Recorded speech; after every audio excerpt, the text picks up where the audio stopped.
Hello! Welcome back to ఈ తరం కథలు. ప్లీజ్ ముందుగా వీడియోకి ఒక చిన్న లైక్ చేయండి.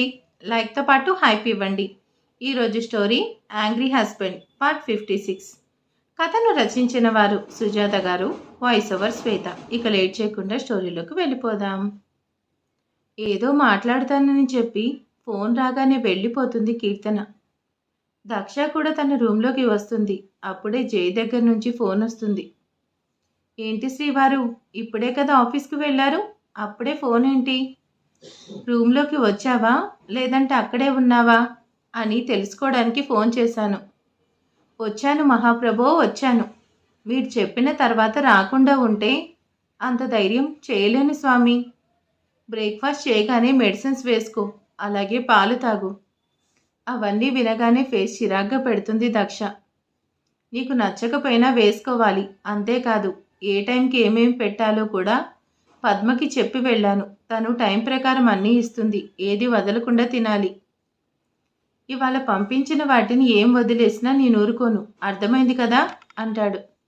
అర్థమైంది మహాప్రభు, మీరు చెప్పినట్టే చేస్తాను. ఇలా అరగంటకు ఒకసారి ఫోన్ చేసి విసిగించడం మానేసి మీరు హ్యాపీగా ఆఫీస్ వర్క్ చూసుకోండి. ఏ పని ఎప్పుడు చేయాలో నాకు తెలుసు, నువ్వు చెప్పాల్సిన అవసరం లేదు. నువ్వు నేను చెప్పిన పని మాత్రం చెయ్యి చాలు అంటాడు. సరే శ్రీవారు, ఉంటాను.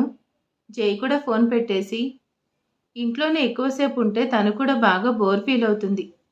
పోనీ ఆఫీస్కి తీసుకొస్తే అస్సలు ఖాళీగా ఉండదు, ఏదో ఒక పని చేస్తూనే ఉంటుంది. పోనీ అత్తయ్య వాళ్ళ ఇంటికి పంపిస్తే, అమ్మో ఇది బాగా అలవాటైపోయింది, వదిలి ఉండడం మన వల్ల కాదులే, ప్రస్తుతానికి ఇలా జరగడం కరెక్టే అనుకుంటాడు. అప్పుడే అంజు లోపలికి వస్తుంది. తను వచ్చిన పని పూర్తి కాగానే, సార్ ఈరోజు హాఫ్ డే లీవ్ కావాలి అంటుంది. ఈరోజు బయటకు వెళ్ళే పని ఉంది, అక్కడి నుంచి రాగానే ఇంటికి వెళ్ళిపో అంటాడు. థ్యాంక్ యూ సార్ అని చెప్పి బయటకు వెళ్తుంది. జై ఇంటికి వెళ్ళేటప్పుడు మార్కెట్లో ఉన్న ఫ్రూట్స్ ఎన్ని రకాలుంటే అన్ని రకాలు మొత్తం తీసుకొని ఇంటికి వస్తాడు, డ్రాగన్ ఫ్రూట్తో సహా. హాల్లోనే అందరూ ఉన్నా కానీ ఎవరితోనూ మాట్లాడు, పలకరించడు. సైలెంట్గా తన రూమ్లోకి వెళ్తాడు. జై వెళ్ళేసరికి దక్ష చాక్లెట్ తింటూ ఉంటుంది. నేను ఫ్రూట్స్ తినమని చెప్తే నువ్వు చాక్లెట్ తింటావేంటి? చాక్లెట్ తినాలనిపించింది, కానీ తక్కువగా తిను, నీకోసం ఇవన్నీ తెచ్చాను, ఇది మాత్రం బాగా తినాలి అని ఫ్రిడ్జ్ ఓపెన్ చేసి అన్నీ లోపల పెడుతూ ఉంటాడు. ఏంటి శ్రీవారు, ఇంట్లో నుంచి వెళ్ళిపోయిన తర్వాత మనం ఫ్రూట్స్ బిజినెస్ చేస్తామా ఏంటి? నువ్వు తినడానికి ఫ్రూట్స్ తీసుకొని వస్తే మేడం గారికి అలా అర్థమైందా అనుకుంటాను అంటాడు. మార్కెట్ మొత్తం తెచ్చి ఫ్రిడ్జ్లో పెడుతున్నారు, ఎందుకు? మొత్తం కొనలేదురా, కొన్ని మాత్రమే తెచ్చాను కదా అని వాటిని చూస్తూ ఉంటాడు. ఇన్ని ఫ్రూట్స్ ఎవరైనా తెస్తారా? అంటే నీకు ఆకలి వేసినప్పుడు తింటావు కదా అని తెచ్చాను. శ్రీవారు తినడం అంటే 1 లేదా 2 తింటాను, లేదంటే ఒక గ్లాస్ జ్యూస్ తాగుతాను, అంతేగాని ఒక్కొక్క రకానికి 100 ఫ్రూట్స్ ఎవరు తీసుకురారు. అవునా అన్నట్టు చూస్తాడు జై. శ్రీవారు, ఫర్ ఎగ్జాంపుల్ అన్ని టేస్ట్ చూడడానికి ఒక్కొక్కటి తింటాను, లేదా 2 తింటాను, మరి మిగతావన్నీ ఏం చేయాలి?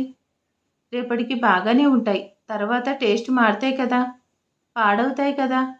అందుకని ఫ్రూట్స్ ఇన్ని తెచ్చుకోకూడదు, 2 రోజులకు ఒకసారి తెచ్చుకుంటే ఫ్రెష్గా ఉంటాయి కదా. అవును కదా, నిజమే. ఇవన్నీ నువ్వు ఒక్కదానివి తినలేవు కదా, తీసుకువెళ్ళి కింద ఫ్రిడ్జ్లో పెట్టేస్తాలే అంటాడు. పర్వాలేదు, నన్ను పెళ్లి చేసుకున్నా అక్క ఆలోచించడం మొదలుపెట్టావు డియర్ అంటాడు. మిమ్మల్ని కట్టుకోబోతున్న దక్ష చేయి పట్టుకొని దగ్గరికి లాక్కుంటాడు. ఈ చీర తమరికి బాగా సెట్ అయింది, క్యూట్గా ఉన్నారు తమరు తెలుసా అంటాడు. అయ్యో బాబోయ్, మా శ్రీవారికి నేను ఏ చీర కట్టుకున్నా కూడా అర్థమవుతుందా? ఎలా ఉన్నానో కూడా గమనిస్తున్నారా? ఇది ఆలోచించాల్సిన విషయమే అంటుంది దక్ష. అంటే ఏంటి, నాకు తెలీదా? తెలుసు బాబు, అన్నీ తెలుసు అని తన 2 బుగ్గలు పట్టుకుని లాగి కొత్తగా పొగుడుతుంటే అనుమానం వచ్చింది. జై నవ్వుతాడు. అలా నవ్వకండి బాబు, మీరు అలా నవ్వితే ఇప్పుడు నేను కంట్రోల్ చేసుకోలేను అని అల్లుకుపోతుంది దక్ష. ఏమైంది డియర్? శ్రీవారు, నేను ఒక మాట చెప్తాను, నీ కోపం రాదు కదా? రాదులే, ఏంటో చెప్పు. మీరు నా కోసం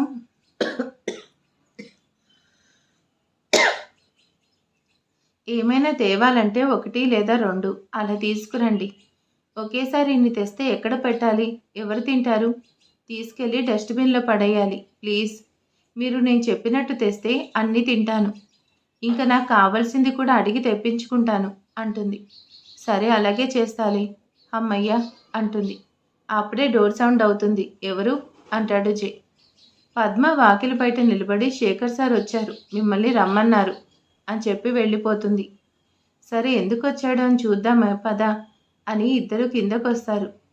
శేఖర్ ఇంకా అంజు ఇద్దరు ఉంటారు. అంజు లేచి ఇద్దరిని విష్ చేస్తుంది. కంగ్రాచ్యులేషన్స్ మేడం అని ఒక స్వీట్ ప్యాకెట్ కూడా చేతికిస్తుంది. థ్యాంక్స్ అని చెప్పి అది తినకుండా పక్కన పెడుతుంది దక్ష. అంటే ఇప్పుడే ఫ్రూట్స్ తిన్నాను, తినలేను అని అంజు వైపు చూసి చెప్తుంది. అంజు ఆఫ్ డే పర్మిషన్ తీసుకుంది ఇక్కడికి రావడానికా? అవును సార్, ఈరోజు చాలా మంచి రోజు. మా తరపున ఐశ్వర్యకి ఈ చీర నెక్లెస్ ఇచ్చి వెళ్దామని వచ్చాం అంటుంది. ఐశ్వర్యని కూర్చోబెట్టి ఇవ్వమని చెప్పారు. ఐశ్వర్య శేఖర్ ఇద్దరూ ఒకరినొకరు చూసుకొని నవ్వుకుంటారు. మేడం ఇది నేను ఇవ్వచ్చా? లేదంటే తనకి బొట్టు పెట్టి ఈ 2 మీరే తనకి ఇవ్వండి అని అడుగుతుంది అంజు. దక్ష అవి తీసుకోకుండా జై వైపు చూస్తుంది. అయినా పర్వాలేదులే అని ముందుకొస్తూ ఉంటే జై తనని ఆపి వద్దు అని సైగ చేస్తాడు. దక్ష అక్కడే ఆగి సైలెంట్గా ఉంటుంది. మీ ఇద్దరు ఇస్తే బాగుంటుంది కదా, ఇవ్వండిరా అంటారు తాతగారు. తాతయ్య ఆది శ్రేష్ఠుల చేతుల మీదుగా ఇప్పించండి. వాళ్ళు కూడా అన్నా వదిన అవుతారు కదా, ఎవరిస్తే ఏమవుతుంది? అదేంటన్నయ్య, మీరు పెద్దవాళ్ళు, మీరివ్వండి, మేమెందుకు అంటాడు ఆది. అప్పుడంటే ఎవరికి పెళ్ళిళ్ళు కాలేదు కాబట్టి అన్నీ నేనే చేద్దామని అనుకున్నాను. కానీ ఇప్పుడు అవసరం లేదు. మీరిస్తే ఇవ్వండి, లేదంటే లడ్డు కీర్తన ఇస్తారు, అంతే తప్ప మేమైతే ఇవ్వం అంటాడు. ఐశ్వర్య కొంచెం బాధగా దక్ష వైపు చూస్తుంది. జై ఐశ్వర్య దగ్గరికి వెళ్ళి, నువ్వంటే నాకు ఏం కోపం లేదురా, హ్యాపీగా ఉన్నప్పుడు ఏమీ అనిపించదు.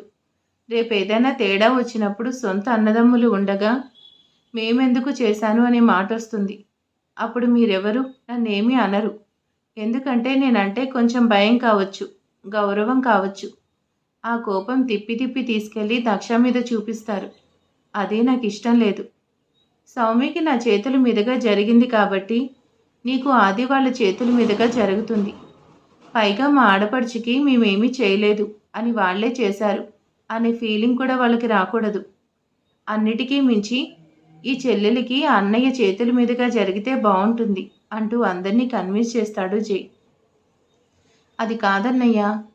అంజు చూస్తావేంటి, అవి తీసుకెళ్లి శ్రేష్ఠ చేతిలో పెట్టు.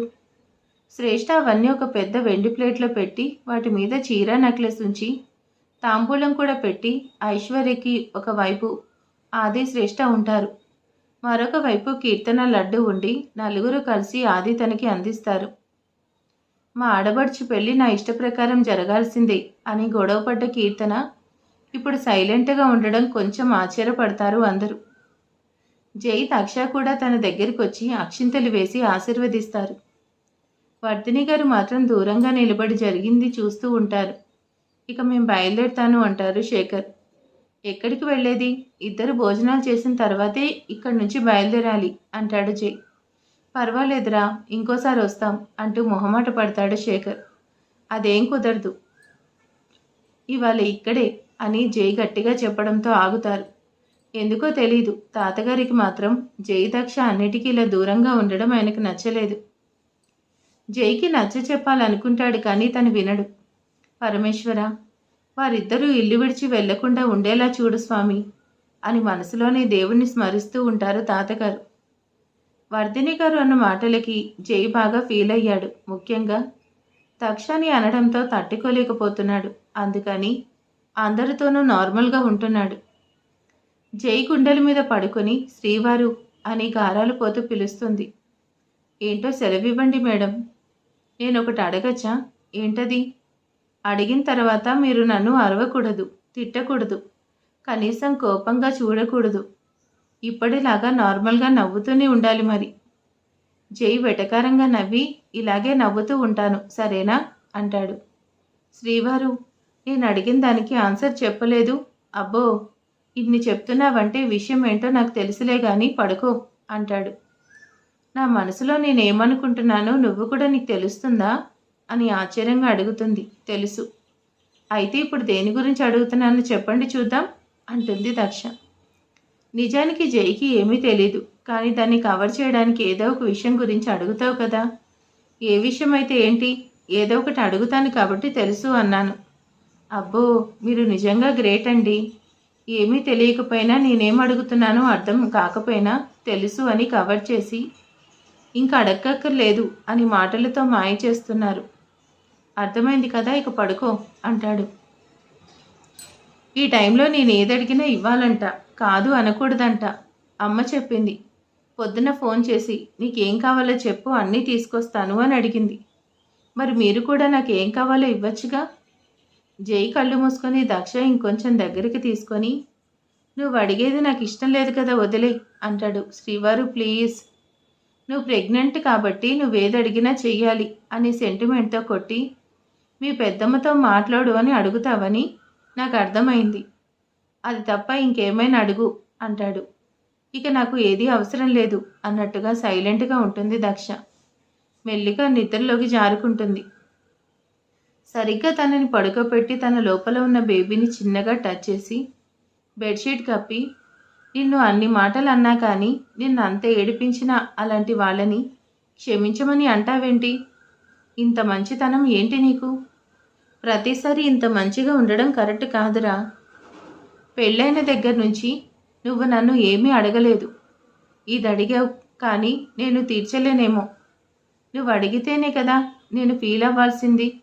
నీ నోటితో నువ్వు ఇది కావాలి అని అడగలేదు కాబట్టి తీర్చాల్సిన అవసరం కూడా లేదు. దొంగ, నిద్రపోతున్న దక్ష డియర్ వింటున్నావా అని తలతో ఢీకొడతాడు. కళ్ళు తెరిచి జైని చూస్తుంది. అబ్బా, ఏం చెప్పారు శ్రీవారు? నేను అడిగితే తప్పకుండా కోరిక తీరుస్తాను అన్నారు. నేను అడగకముందే అదేంటో తెలుసుకున్నారు. ఇప్పుడేమో నువ్వు అడగలేదు కాబట్టి నేను ఆ పని చేయాల్సిన అవసరం లేదు అంటున్నారు. మీరు గ్రేట్ అండి అని జైని దగ్గరికి లాక్కొని ముద్దు పెట్టుకుంటుంది. ఇంకెప్పుడూ కూడా మన మధ్య ఈ టాపిక్ రాకుండా ఉంటే బాగుంటుంది అని ప్రేమతో స్వీట్గా వార్నింగ్ ఇస్తాడు జై. సరే అన్నట్టు తల ఊపింది. ఇలాంటివి ఆలోచించి మనసు పాడు చేసుకుంటే నాకు కోపం వస్తుంది. బుద్ధిగా పడుకో. సరేలే. తన బొజ్జ మీద ముద్దు పెట్టి గుడ్ నైట్ మై ఏంజెల్ అంటాడు. దక్ష నవ్వుతూ చూస్తుంది. ఎందుకు నవ్వుతున్నావు? అలా చూడకు, బేబీకి నాకు దిష్టి తగులుతుంది అంటాడు. అలాగే అని నవ్వుతూ కళ్ళు మూసుకో దానికి ప్రయత్నిస్తుంది. దక్ష డియర్ అని తన ఫేస్ని పట్టుకొని తన పెదాల మీద మెల్లిగా ఒక చిన్న ముద్దు పెట్టి గుడ్ నైట్ రా. గుడ్ నైట్ శ్రీవారు అంటూ జై కౌగిల్లో ఒదిగిపోతూ ఉంటే, ఓ యాగు, నువ్వు ఇలా పక్కకు తిరిగి పడుకోవడం వల్ల ప్రాబ్లం ఏముండదా? ఆపండి. ఏ ప్రాబ్లం లేదు అని హక్ చేసుకుని పడుకుంటుంది. తెల్లారి ఉదయం అందరూ బ్రేక్ఫాస్ట్ చేస్తుండగా జై అక్కడికి వచ్చి, తాతయ్య, ఏంట్రా? 2 రోజుల్లో ప్రాపర్టీ పేపర్స్ ఇంటికి తీసుకొస్తాను, లాయర్తో సహా వస్తాను. ఆ రోజు ఎవరు ఎలాంటి పనులు పెట్టుకోకండి. అందరు ఇంట్లోనే ఉండండి. ఎవరి ప్రాపర్టీ వాళ్లకు హ్యాండ్ ఓవర్ చేస్తాను. సౌమ్య, ఐశ్వర్య ఏంటన్నయ్యా? మీ 2 పెళ్ళిళ్ళు నెక్స్ట్ మంత్ జరిపిస్తాను. ఏంటి జై ఇంత మొండిగా ఉన్నావు? ఏంటి ప్రాపర్టీ అంతా ఎవరిది వాళ్ళకి ఇచ్చాక మరి నేనెవరితో ఉండాలో కూడా చెప్పు అంటారు తాతగారు. మీ ఇష్టం తాతయ్య, ఎక్కడైనా ఉండొచ్చు. మా దగ్గర ఉన్నా కానీ నాకు దక్షకి ఎటువంటి అభ్యంతరం లేదు. మేమెప్పుడూ కాదు అనము. మిగతా వాళ్ళ గురించి నాకు తెలీదు. ఎందుకురా ఇలా మాట్లాడుతున్నావు? అసలు బాలేదు. నన్ను ఇంకా బాధ పెడుతున్నావు. ఎల్లుండి మార్నింగ్ 10కి అందరూ రెడీగా ఉండండి. లాయర్ గారిని తీసుకొస్తాను. దక్ష బాయ్. టిఫిన్ చేశాక మెడిసిన్ వేసుకో, మర్చిపోకు అని చెప్పి వెళ్ళిపోతాడు. వర్ధిని గారు చాలా ఏడుస్తారు ఆ మాటలు విన్న తర్వాత. ఇదో తిన్నామనిపించి అందరూ లేచి వెళ్ళిపోతారు. ఇక దక్ష చేతిలో కూడా ఏమీ లేదని అర్థమవుతుంది తాతగారికి. ఆయన చాలా బాధపడుతూ అక్కడి నుంచి వెళ్తారు. రూమ్లోకి వెళ్ళగానే కీర్తన ఏంటి అన్నట్టు చూస్తుంది. అన్నయ్య ఎల్లుండి ప్రాపర్టీ పేపర్స్ ఇవ్వగానే నీకు కొంత ఇచ్చేస్తాను. ఇక నన్ను మా ఇంటిని వదిలి వెళ్ళిపో. అది కాదు లడ్డు అంటూ కన్నీళ్లు పెట్టుకుంటూ ముందుకొస్తుంది. లడ్డు ఇంకొంచెం వెనక్కి జరిగి, డబ్బు కోసమే కదా నా ఫ్యామిలీని విడదీయడానికి ఇక్కడికి వచ్చావు? డబ్బు మీకు ఇచ్చేస్తాను. ఇక నువ్వు కష్టపడి విడగొట్టాల్సిన అవసరం లేదు. ఎలాగో నువ్వు అనుకున్నది జరుగుతుంది కదా, ఇక వెళ్ళిపో. ఒకసారి నేను చెప్పేది వినొచ్చు కదా. ఇప్పటికే చాలా విన్నాను, నాకు ఓపిక లేదు అని చెప్పి వెళ్ళిపోతాడు లడ్డు. నేను మారిపోయానని చెప్పినా వినట్లేదు. నువ్వే నా మాట నమ్మట్లేదు. ఇక ఇంట్లో వాళ్ళు ఎలా నమ్ముతారు అనుకుంటూ కన్నీళ్లు పెట్టుకుంటూ అక్కడే కూర్చుంది కీర్తన. మీ బావకి పిచ్చి పట్టింది. ఇప్పుడు అంత అర్జెంటుగా ప్రాపర్టీ షేర్ చేయాల్సిన అవసరం ఏంటి అని కార్ డ్రైవ్ చేస్తూ విసుగ్గా అంటాడు ఆది. అదేంటాది? ఆ రోజు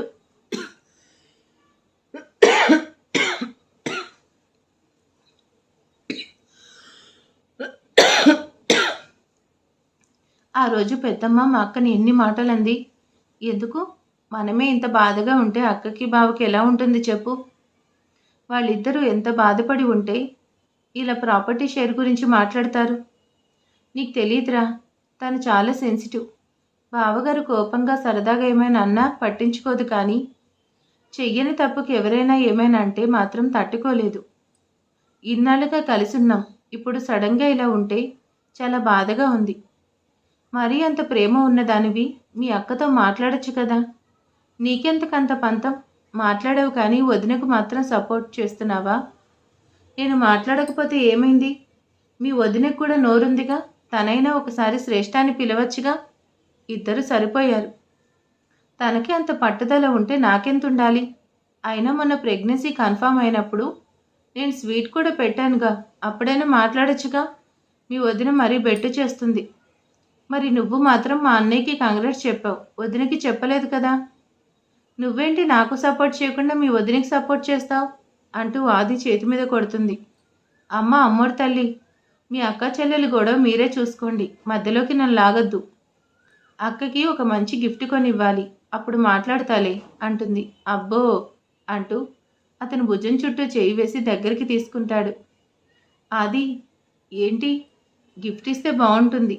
చెప్పాను కదా, నీ ఇష్టం వచ్చింది చేసుకో, నన్ను మాత్రం ఇన్వాల్వ్ చేయకు. ఒకవేళ ఏదైనా గట్టిగా మాట్లాడాల్సి వస్తే నేను వదినకి సపోర్ట్ చేస్తానేమో. ఏమన్నావు అని ఆదిని కొడుతూ ఉంటుంది. ఆపివే బాబు, నొప్పిగా ఉంది. కారు ఆపి శ్రేష్ఠ చేయి పట్టుకొని అందరం కలిసి కూర్చొని వాళ్ళిద్దరూ ఇంట్లో నుంచి వెళ్లకుండా ఎలా పాలో ఆలోచించాలి. కానీ మనలో మనం కొట్టుకుంటే ఎలాగా అంటూ తనని దగ్గరికి తీసుకుని ముద్దాడుతాడు. ఆది అలా ముద్దు పెట్టగానే సిగ్గుపడుతూ ఆదిని కౌగిలించుకుంది. మరేం చేద్దాం? వాళ్ళు ఇక్కడే ఉండేలాగా ఏదైనా ప్లాన్ చేద్దామా? మనం ఎన్ని ప్లాన్లు వేసినా ఉపయోగం లేదక్కడ. మీ బావంత తేలిగా ఉంగే రకం కాదు. మొన్న రాఖీ చెప్పింది కరెక్ట్. పెళ్లి చేసుకోను నీ బావని బెదిరించాడు కదా. ఆ బ్లాక్మెయిల్కి బావంత ఈజీగా పడతాడా? అది కూడా చూద్దాంలే అంటూ తనని ఇంకా దగ్గరికి తీసుకుంటాడు ఆది. ఇంట్లో బ్యాచ్ అంతా ఒక చోట చేరుతారు. అన్నయ్యని వదిని ఇంట్లో నుంచి పంపించకుండా ఏం చేయాలి అని ఆలోచిస్తూ ఉన్నారు. ఏం చేసినా చెయ్యి ఆగేలా లేడు. పోనీ అక్కని కన్విన్స్ చేస్తే బావకి నచ్చ చెప్తుంది కదా అని అనుకుంటుంది రమ్య. ఈసారి మీ అక్క మాట కూడా మీ బావ వినేలా కనిపించట్లేదు అంటుంది ఐశ్వర్య. ఇంట్లో అందరూ హ్యాపీగా ఉన్నప్పుడు పెళ్లి చేసుకుంటే చాలా బాగుంటుంది, కానీ ఇప్పుడు ఎవరి మొహంలో సంతోషం కనిపించట్లేదు. ఈ టైంలో మా పెళ్ళిళ్ళంటే ఏదోలా ఉంది. అన్నయ్య నెక్స్ట్ మంత్ మా పెళ్ళంటున్నాడు. అప్పటికైనా ప్రాబ్లం క్లియర్ అవుతుందా, లేదంటే ఇంకా పెరుగుతుందా? ఇంట్లో అందరూ ఇంతే బాధగా ఉంటే మమ్మల్ని మాత్రం పెళ్లి చేసుకోవాలంటే ఏదోలా ఉంటుంది సౌమ్య. రాఖీ అసలు ఎందుకు అత్తయ్య ఇలా చేస్తుందో ఏమైనా చెప్పిందా? ఆ రోజు నుంచి ఈ రోజు వరకు మా అమ్మతో మీరే కాదు, నేను రమ్య కూడా మాట్లాడట్లేదు. ఎందుకో తెలీదురా. మా ఇద్దరికి తనతో మాట్లాడాలనిపించట్లేదు. మీరు కూడా ఆవిడ గురించి నా ముందు మాట్లాడద్దు. కన్న కొడుకుని కనీసం నాకు విషయం చెప్పకుండా ఎవరో వెదవికిచ్చి నా చెల్లెలు పెళ్లి చేయాలనుకుంటుంది. ఎందుకో తెలీదు, ఈ విషయంలో క్షమించలేకపోతున్నాను.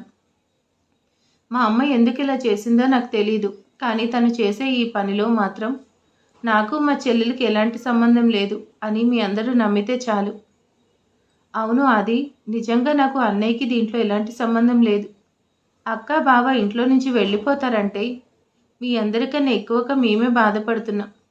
మా అమ్మ వల్ల ఇలా జరిగిందని చాలా గిల్టీగా ఉంది అంటుంది రమ్య. చా, ఎందుకు అలాంటి మాటలు మాట్లాడుతున్నారు మీ ఇద్దరు? మీ ఇద్దరి మీద మాకేం డౌట్ లేదు అంటుంది శ్రేష్ఠ. అవును, మీ మీద మాకేం డౌట్ లేదు అని అందరూ అనడంతో రమ్య రాకి హ్యాపీగా ఫీల్ అవుతారు. మీ మీద మాకు నమ్మకం ఉంది అన్నట్టు ఒక గ్రూప్ ఇచ్చుకుంటారు. ఇక్కడ పిల్ల బ్యాచ్ మొత్తం ఏం చేయాలని పైన కింద పడుతూ తెగ ఆలోచిస్తున్నారు. కానీ చివరికి ఏం చేసి వాళ్ళిద్దరిని ఇంట్లో నుంచి వెళ్లకుండా చేయాలో మాత్రం తెలియలేదు. జై చెప్పిన విధంగానే ఆ రోజు 10 గంటలకల్లా అందరూ హాల్లో హాజరవుతారు. లాయర్ గారు కూడా వస్తారు. జై ఒక్కసారి ఆలోచించిరా అని దీనంగా అడుగుతారు శ్రీనివాసరావు గారు. నేను డిసిషన్ తీసుకున్నాను తాతయ్య.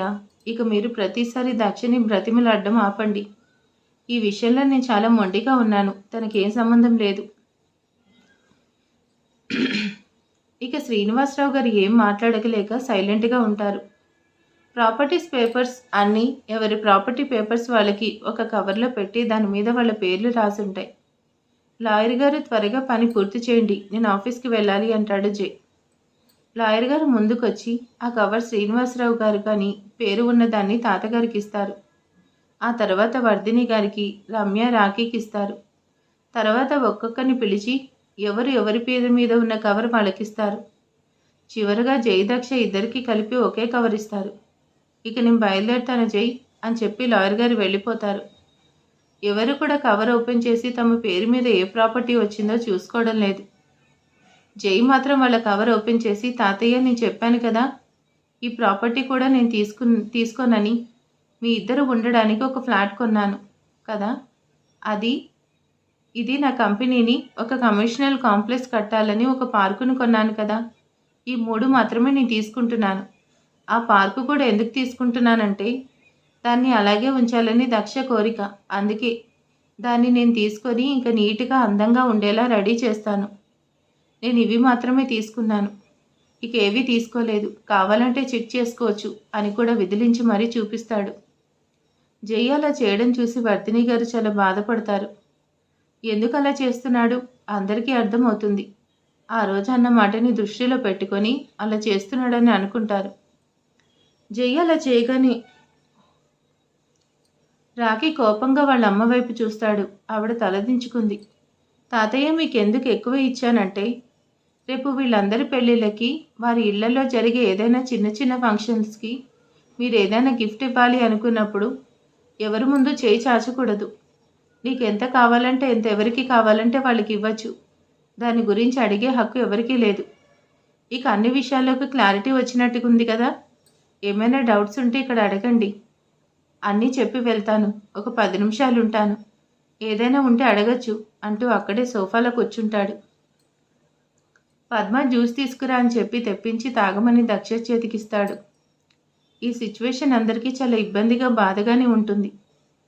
దక్షకి కూడా అలాగే ఉంటుంది. కానీ ప్రతిదానికి ఎమోషనల్ అవుతూ హెల్త్ పాడు చేసుకోవద్దు అని గట్టిగా చెప్పడంతో చాలా కంట్రోల్ చేసుకుని సైలెంట్గా ఉంటుంది.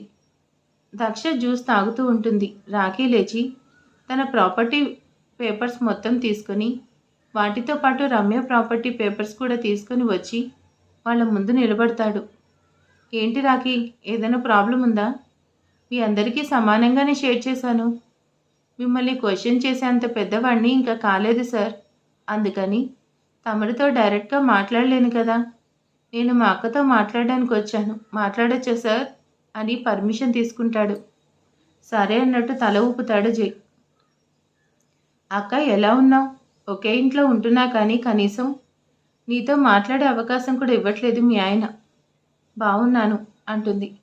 నువ్వెలా ఉన్నావు అని అడుగుతుంది. ఇలా ఉన్నాను అని చెప్పి ఆ ప్రాపర్టీ పేపర్స్ అన్నీ దక్ష చేతిలో పెడతాడు. రాఖీ నాకెందుకు ఇస్తున్నావు? తీసుకెళ్ళి మీ అమ్మగారికి ఇవ్వు, జాగ్రత్త పెడతారు అని చెప్తుంది దక్ష.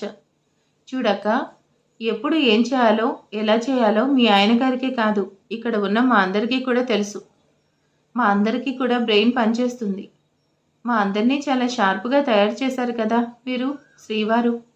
అందుకని ఇప్పుడు మేమేం చేయాలో మాకు కూడా తెలుసు. జై అందరి వైపు చురుగ్గా చూస్తాడు.